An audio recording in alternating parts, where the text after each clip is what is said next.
Baik, assalamualaikum warahmatullahi wabarakatuh. Salam sejahtera dan sehat selalu untuk kita semua. Di pertemuan kali ini kita akan membahas tentang mengenal menu-menu dasar AutoCAD. Nah, di sini saya menggunakan AutoCAD versi 2017. Mungkin kalau teman-teman menggunakan 2016, 2017 atau mungkin yang terbaru saat ini 2020 atau 2021 itu hampir sama ya teman-teman. Cuma mungkin beda sedikit tampilan. Tapi fungsinya tetap sama. Tinggal menyesuaikan saja ya teman-teman. Oke, yang di sini ada recent dokumen. Ini adalah tampilan awal ya, tampilan awal dari AutoCAD. Recent dokumen ini adalah tempat gambar-gambar yang telah kita gambar atau bisa disebut history gambar. Jadi habis kita gambar pasti ntar muncul di sini. Terus yang kedua ini ada open files. Nah, ini dan open set. Di sini ini gunanya untuk membuka file yang telah kita simpan ya teman-teman. Hampir sama kayak Word itu open file. Sama seperti itu. Nah, untuk membuat gambar kerja baru, langsung saja kita klik Start Drawing. Oke. Nah, setelah itu kita langsung klik model. Nah, berikut ini adalah tampilan AutoCAD 2017 ya teman-teman. Oh iya, maaf ini belum saya ganti. Oh ya, jadi di tampilan ini ada tiga macam tampilan ya teman-teman. Di sini ada drafting annotation, terus 3D basic, 3D modeling. Ini tadi saya lupa, belum saya ganti. Ini masih di 3D modeling. Nah, 3D basic dan 3D modeling ini gunanya untuk membuat gambar 3 dimensi. Nah, untuk awal kita belajar di drafting annotation ya teman-teman, untuk menggambar 2 dimensi. Nanti seiring berjalannya waktu kita juga akan mempelajari tentang 3 dimensi. Oke. Di sini yang pertama itu ada grid mode ya teman-teman. Di sini ini gunanya untuk menampilkan garis kotak-kotak ini, teman-teman. Menampilkan garis kotak-kotak di lembar kerja kita. Terus di sini sebelahnya ada ortho mode. Ortho mode ini gunanya untuk membuat garis lurus ya teman-teman. Membuat garis lurus. Jadi misal kita membuat ini tadi belum saya pencet ya ortho modenya. Nah, ini kita kan bingung nih mau nyari garis lurusnya. Takutnya miring kan. Nah, kita klik ini aja, ortho mode. Nah, ini dia otomatis akan membuat garis lurus, garis tegak lurus ya teman-teman. Ini sangat membantu juga buat kita nanti untuk membuat gambar. Setelah itu di sebelahnya juga ada polar tracking. Polar tracking ini gunanya juga untuk mempermudah kita saat membuat sudut teman-teman. Misal kita ingin membuat sudut ya teman-teman ya. Nah, di sini kita tarik dari center. Nah, ini kita aktifkan misalnya untuk mempermudah kita. Jadi misalnya kita di 15 30 45. Nah, di sini dia akan terus kita nonaktifkan dulu ortho modenya. Terus lalu kita aktifkan polar trackingnya. Nah, ini dia otomatis ada sudut 15, terus ini langsung ke 30, 45 dan seterusnya. Nah, jadi untuk mempermudah kita saat membuat sudut ya. Tapi ada juga untuk membuat sudut bisa juga kita tarik garis ya teman-teman dari sini. Misalnya kita langsung ketik shift buka kurung. Misalnya kita membuat sudut 30 derajat, kita klik 30, kita enter. Nah, di sini kita tinggal tentukan panjang, misalnya panjangnya 100. Nah, seperti itu teman-teman ya. Terus untuk yang ketiga, sebelahnya aja deh, yang sebelahnya ini ada auto snap ya teman-teman ya. Auto snap ini fungsinya untuk mengaktifkan, jadi kita bisa melihat garis tengah teman-teman, garis tengah garis atau objeknya ya teman, untuk menangkap objek garis tengah. Nah kalau ini kan belum ada nih garisnya nih, nah terus kita aktifkan, dia akan mempermudah kita. Nah ini hijau-hijau ini kita bisa diberi ya, hijau-hijau ini bisa untuk menangkap objeknya ya. Yang segitiga ini adalah garis tengahnya. Nah jadi mempermudah kita saat menggambar. Lalu di atas ini ada menu draw, modify, terus annotation. Nah ini menu draw ini adalah tempat mengawali sebuah gambar ya. Jadi kita misalnya mau menggambar itu ada, pasti kita ini ada garis, ada polyline, circle dan lain-lain. Terus modify ini juga gunanya mungkin mengarah ke memodifikasi gambar kita ya teman-teman. Jadi bisa kita memindah, terus bisa kita mirror juga, polar array dan lain-lain. Nanti juga ini kita bahas di video-video selanjutnya. Terus ada dimensi annotation, ini mengarah ke keterangan gambar kayak ukuran, terus penambahan teks ini ada di sini. Terus ada layer, block, properties. Nah properties ini bisa memilih warna garis ya teman, warna garis. Terus layer ini berapa, kita milih berapa milimeter garisnya, ukuran garis. Terus lalu di sini ada tempat untuk memilih garis ya teman. Ada garis-garis putus-putus, terus ada garis lainnya. Ntar juga kita akan mempelajari di pertemuan-pertemuan berikutnya mungkin. Setelah itu kita membahas command line ya. Command line ini gunanya yaitu untuk kita bisa mencari pengaturan-pengaturan pada AutoCAD. Bisa juga kita mencari perintah atau membuat line, circle, rectangle dan lain-lain.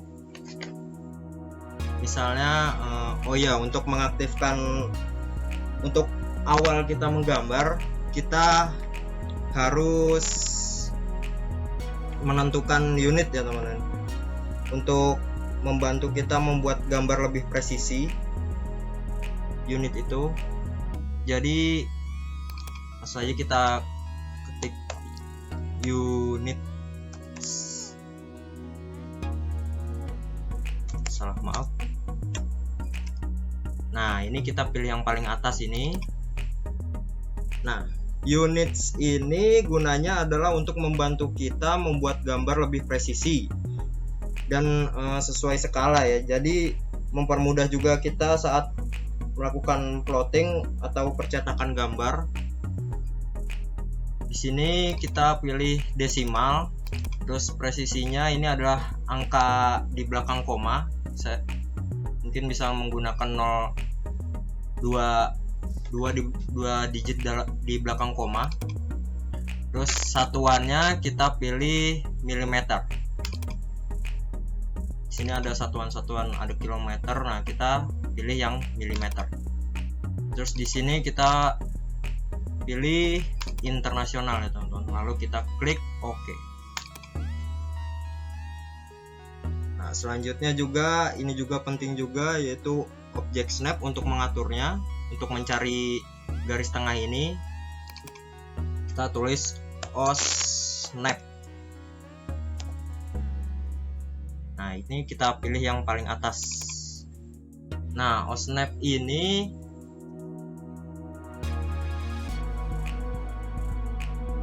gunanya ya untuk menangkap bagian-bagian objek ya teman-teman. Di sini ada endpoint, pinpoint, point dan lain-lain. Ini untuk membuat untuk menentukan objek garis tengah atau senternya ya teman-teman. Ini saran saya untuk pilih select all atau semuanya kita pilih, ini untuk mempermudah kita nanti. Oke. Terus setelah itu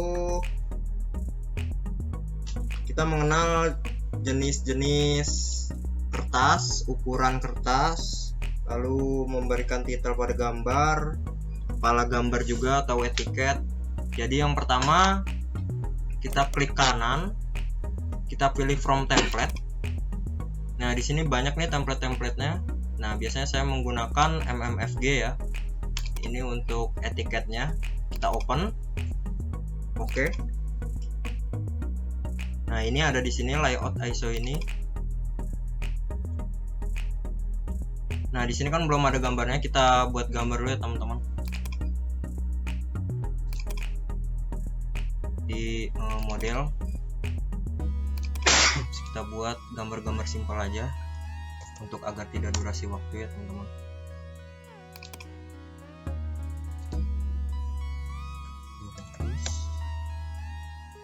Kita offset ke sini.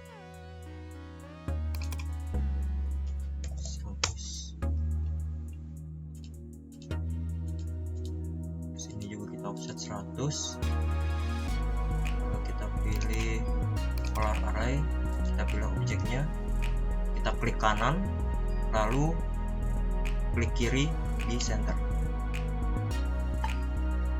Nah array ini gunanya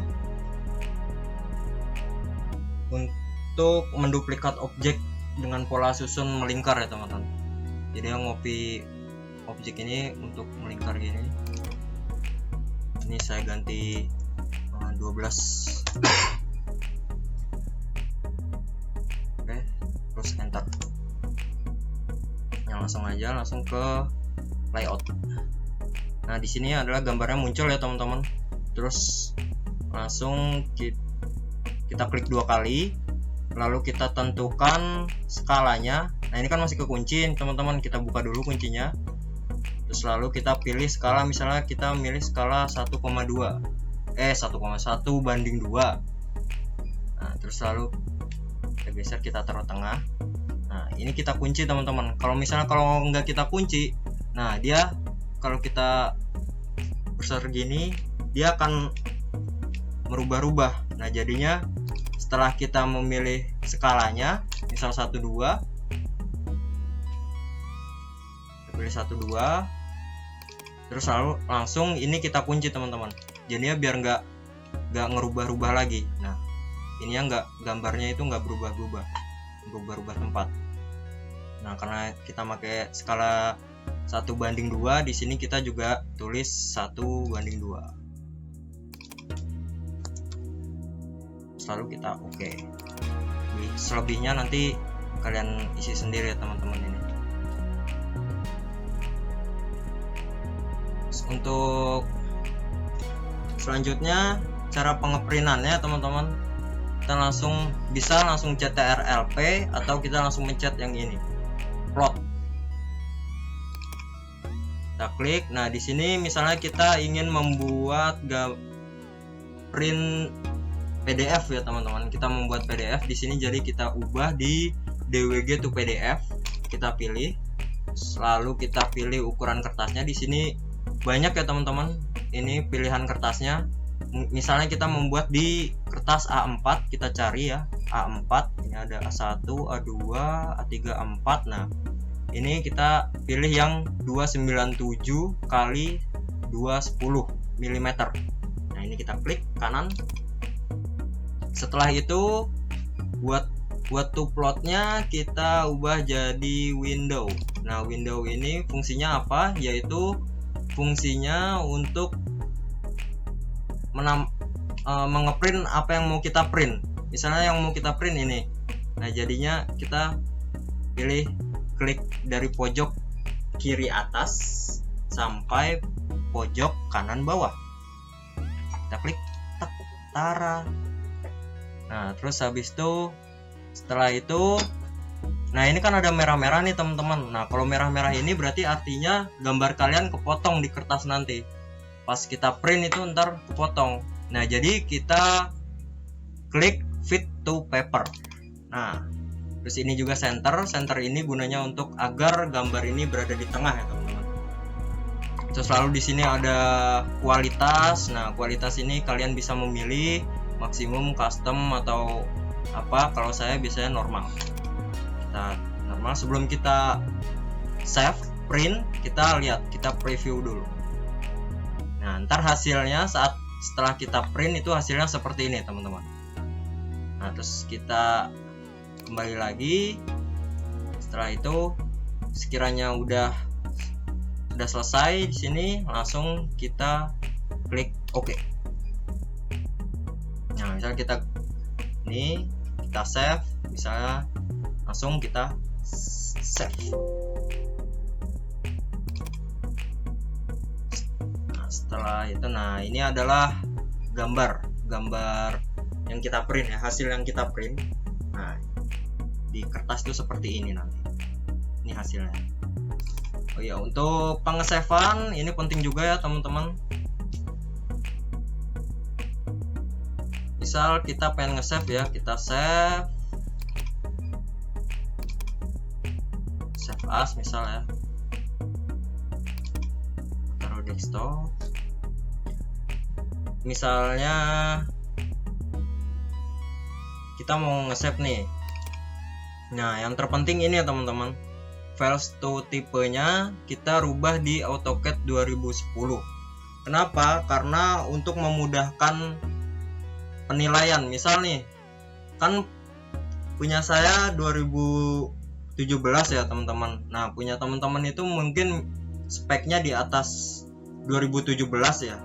Nah jadinya kalau misalnya teman-teman ngumpulin tugas, nanti saya nggak bisa buka tugas kalian nih teman-teman. Harus makanya karena beda versi, jadinya saya nggak bisa buka versi yang terbarunya karena teman-teman versinya di atas 2017. Nah jadi teman-teman save-nya kalau bisa di sini ya, di bawah 2017. Jadinya nanti mempermudah asdos dan juga dosen untuk penilaian gambar teman-teman ya. Jadi kita pilih yang 2010. Setelah itu kita ubah namanya misalnya gambar 1. Oke, save. Tara. Oke, mungkin sekian ya teman-teman video kali ini untuk pengenalan menu-menu AutoCAD. Kurang lebihnya mohon maaf bila ada salah kata. Mungkin kalau misalnya ada yang kurang jelas atau kurang dimengerti, teman-teman bisa langsung chat aja, langsung japri ke nomor saya, atau bisa juga tanya-tanya ke asdos-asdos lainnya. Mungkin misal kalau kalian teman-teman belum atau kurang ngerti ya, langsung aja chat asdos-asdos kalian masing-masing. Baik, mungkin cukup sekian ya teman-teman untuk pengenalan AutoCAD. Kurang lebihnya mohon maaf. Wassalamualaikum warahmatullahi wabarakatuh.